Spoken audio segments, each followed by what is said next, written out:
말씀은 구약성경 1266페이지 호세아서 12장의 말씀을 볼 차례입니다. 구약성경 1266페이지 호세아서 12장 1절에서 6절까지의 말씀입니다. 호세아서 12장 1절에서 6절까지의 말씀. 자, 우리 한 목소리로 같이 읽겠습니다. 시작. 에브라임은 바람을 먹으며 동풍을 따라가서 종일토록 거짓과 포악을 더하여 아수르와 계약을 맺고 기름을 애굽에 보내도다. 여호와께서 유다와 논쟁하시고 야곱을 그 행실대로 벌하시며 그의 행위대로 그에게 보응하시리라.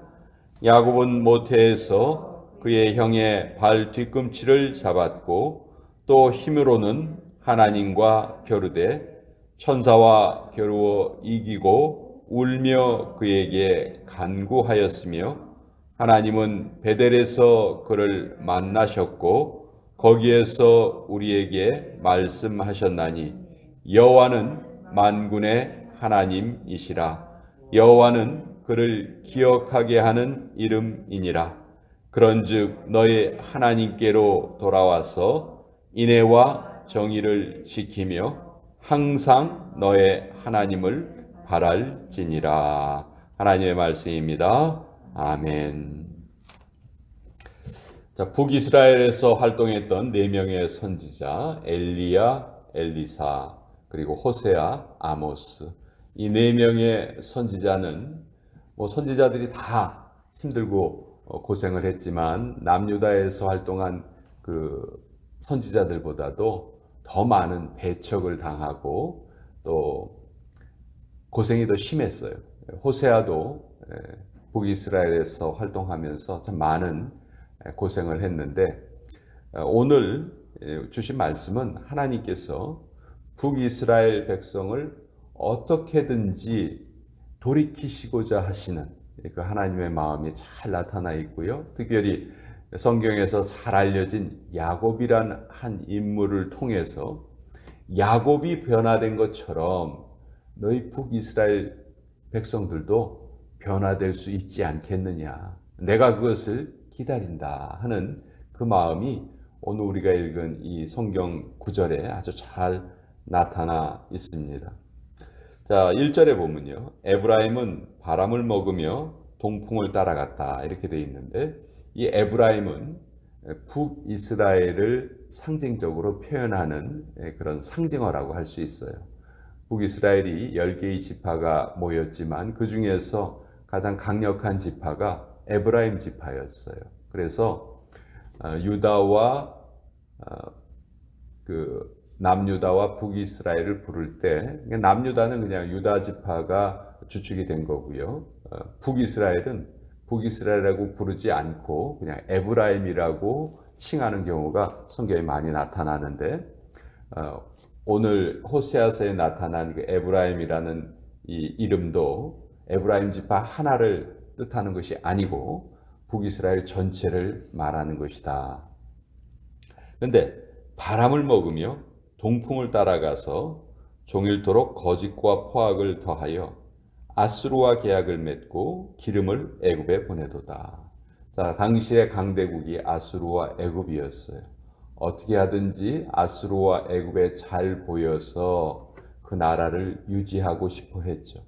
그렇지만 결국 북이스라엘이 아수르에 의해서 멸망당한 거 우리가 잘 알고 있잖아요. 그러니까 하나님 지금 뭘 말씀하고 계시냐 하면 너희 북이스라엘은 나의 백성들 아니냐. 나를 의지해서 나에게 간구하고 나를 잘 섬길 때 내가 너희를 보호해 주는 것은 당연한 일이 아니냐. 그런데 너희가 지금 나를 섬기지 않고 이 세상의 강대국을 따라가면서 그들의 힘을 빌려서 나라를 유지하고자 한다 하는 것을 지금 책망하고 계신 거예요. 자, 2절에 여호와께서 유다와 논쟁하시고 야곱을 그 행실대로 벌하시며 그의 행위대로 그에게 보응하시리라. 자, 2절의 말씀은 무서운 징계의 말씀이고 책망의 말씀이고 벌을 내리시겠다 하는 말씀처럼 보여요. 실제로 그렇죠. 그러나 우리가 신앙생활을 하다 보면 가장 큰 징계는요, 하나님께서 방치하시는 거예요. 내버려 두시는 거예요. 그것이 하나님의 가장 큰 벌입니다. 마음대로 막 살아도 그냥 하나님께서 상관하지 않으시는 것은요, 어떻게 보면 하나님께서 별 기대를 하고 계시지 않는 거예요. 그러나 하나님께서 기대하고 계시고 사랑의 끈을 놓고 계시지 않을 때는 어떻게 해요? 어떻게 하든지 책망을 해서라도 징계를 해서라도 다시 돌이키시고자 하시잖아요. 그러니까 이 2절의 말씀은 어떻게 보면 하나님의 그 사랑의 마음이 그 안에 숨어져 있다. 우리도 신앙생활 하다 보면 어려움을 겪을 때가 많습니다. 그러나 그 어려움이 결국은 우리를 사랑하시는 하나님의 표현이라는 것이죠. 그렇죠? 우리가 편안한 상태에서 신앙생활을 잘 할 수 있을 것이라는 그런 늘 헛된 망상을 품어요. 인간은 그런 존재가 아닙니다. 오히려 어려움이 있고 기도의 제목이 있을 때 우리의 믿음이 성장하지, 모든 것이 다 내 생각대로 잘 풀리기만 한다. 그러면 신앙생활 제대로 열심히 할 사람 별로 없을 거예요. 그래서 하나님의 징계는 하나님의 사랑의 표현이시다 하는 것을 우리가 꼭 깨달아야 합니다. 자, 그러면서 이제 3절부터 야곱이란 한 인물을 예로 드십니다. 여러분, 창세기에 4명의 족장이 등장하죠. 아브라함, 이삭, 야곱, 요셉. 이 4명의 족장 중에서 나하고 제일 비슷한 사람이 누굴까요? 내가 아브라함만큼 내 아들을 바칠 만한 믿음이 있을까? 이삭처럼 우물을 다 빼앗기고도 그 사람들하고 싸우지 않고 또 다른 곳에 가서 우물을 파는 그런 양보심이 있을까? 내가 요셉처럼 그 모든 유혹을 물리치고 감옥 생활까지 한 요셉이 총리 대신이 되어서 그 나라를 다스리는 것처럼 내가 그런 경륜이 있을까? 사실 이런 족장들의 모습은 우리에게 좀 낯설어요. 그런데 야곱은요, 나하고 참 비슷해요.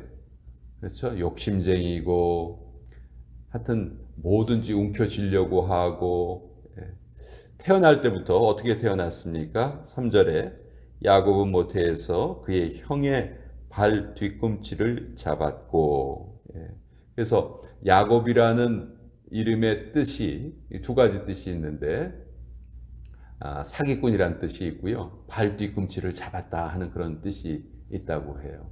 2가지 뜻이 있어요. 그러니까 이름 자체가 벌써 태어날 때부터 평안하게 태어난 사람이 아니죠. 그렇죠? 그리고 또 둘째로 태어난 것이 못내 아쉬워서 결국은 어떻게 해요? 형의 장자권을 또 빼앗죠. 이런 모습을 통해서 어떤 면에서는 우리와 가장 닮은 성정을 가지고 있어요, 야곱이. 그래서 야곱을 예로 들면서 야곱은 이제 그 형의 장자권을 빼앗고 형이 그것 때문에 이제 화가 나서 야곱을 죽이려고 하니까 야곱의 어머니가 너 잠깐 몸을 피해라. 내 오라버니 집에 가서 피해 있어라. 그래가지고 하란 땅으로 떠나죠. 거기에서 20년을 일하고 이제 일가를 이루어서 돌아오는데, 돌아올 때 풀리지 않는 숙제가 하나 있었죠. 자기 형과의 관계예요. 근데 자기 형이 또 군사 400명을 이끌고 자기를 죽이려고 온다는 소리를 듣고 야복강을 건너가야 이제 가나안 땅으로 들어가는데 그거를 못 건넙니다. 그렇죠? 그걸 못 건너고 자기 가족들은 다 보내놓고 혼자서 야복강가에서 하나님과 일생일대의 기도의 밤을 보내죠. 그때 하나님께서 복을 주시기 위해서, 아니면 그 복을 주시기 위해서라기보다는 사실은 야곱에게는 하나님이 주신 약속이 있었어요. 야곱이 외삼촌 집으로 도망갈 때 광야에서 돌베개를 베고 잡니다. 근데 그날 밤에 그 환상을 보죠. 천사가 하늘 위로 오르락내리락 하는 그런 환상을 봐요. 그리고 하나님께서 내가 너를 이 땅에 다시 돌아오게 하겠다. 안전하게 다시 돌아오게 하겠다는 약속을 주셨어요. 근데 야곱은 20년 동안 외삼촌 집에서 라반의 집에서 일하면서 그 약속을 까맣게 잊어버리고 있었어요. 그 야복강가를 건너지 못하고 그 어쩔 줄을 모르고 내 형이 나를 죽이겠다 그렇게 두려움에 떨고 있는 야곱에게 하나님께서는 천사를 보내서 네가 20년 전에 내가 너에게 주었던 그 약속, 내가 너를 안전하게 다시 너의 고향 땅으로 돌아오게 하겠다 하는 그 약속을 알려주러 가셨는데 천사가 야곱은 그거는 지금 생각도 안 나는 거죠. 그냥 나를 살려주십시오. 나를 구해주십시오. 밤새도록 천사와 씨름을 합니다. 결국 천사가 야곱의 환도뼈를 쳐서 야곱을 결국 그 야곱의 자의식, 우리 누구나 다 가지고 있어요. 내 힘으로 내가 어떻게든 살아보겠다는 그 의식, 그것을 완전히 무너뜨립니다. 그것이 야곱의 환도뼈가 위골되었다는 표현으로 나오는 거예요. 그냥 그 엉덩이 뼈가 다쳐가지고 걸음을 못 걷게 되었다. 그런 신체적인 그 결함을 뜻하는 것이 아니고요. 야곱의 자의식이 거기서 완전히 깨져버렸다는 것을 뜻해요. 이제 나의 삶은 내 힘으로 사는 것이 아니고, 사실 야곱은 그렇게 살아왔거든요. 근데 그렇게 살아온 자기에게 지금 위기가 닥쳤잖아요. 그렇죠? 자기 형이 자기를 죽이면 죽을 수밖에 없는 그런 상황을 맞이한 거잖아요. 그래서 이제 나는 내 힘으로 살지 않겠습니다 하는 표현이 그 환도뼈가 위골된 것이죠. 결국 그 천사와의 씨름을 통해서 완전히 야곱이 바뀌게 됩니다. 그 이후에 야곱의 삶은요, 정말 우리가 본받을 점이 참 많은 그런 사람으로 바뀌어가는 거룩한 삶을 살게 돼요. 자, 이 얘기를 왜 지금 하나님께서 호세아를 통해서 하십니까?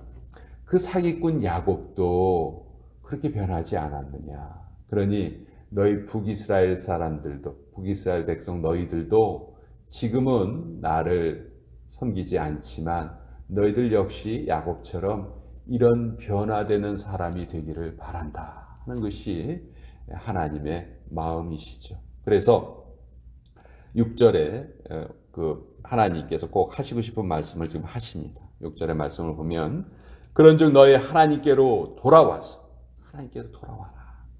인애와 정의를 지키며 항상 너희 하나님을 바랄지니라. 자, 이 세 가지, 여기 하나님 세 가지 명령을 하시죠. 하나님께 돌아와라. 인애와 정의를 지켜라. 항상 하나님을 바라보아라. 항상 하나님을 바라라. 예. 어떻게 보면 우리 믿음을 가지고 있는 우리들에게도 날마다 이 하나님의 간절하신 소망이, 이 소망의 명령이 이루어져야 할 것입니다. 우리가 날마다 하나님 앞에 돌아와야 돼요.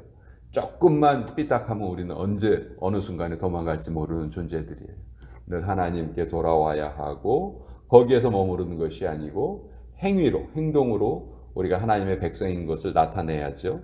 인애와 정의, 인애와 정의를 지키고 항상 너희 하나님을 바랄지니라. 우리가 이 세상 것을 바라고 살아가는 것이 아니고 사람을 바라고 살지 않고 돈을 바라고 살지 않고 이 세상의 권력을 탐하면서 살지 않습니다. 하나님을 바라보면서 사는 삶, 그것이 우리 성도의 삶이고, 그렇게 살아갈 때 하나님은 우리에게 약속한 이 성경의 모든 약속을, 모든 복을 아낌없이 우리에게 주시는 정말 좋으신 하나님이시고 좋으신 아버지시다. 그것이 우리의 믿음의 고백이 되는 것이죠. 그래서 오늘 이 말씀 우리 같이 한번 또 나누어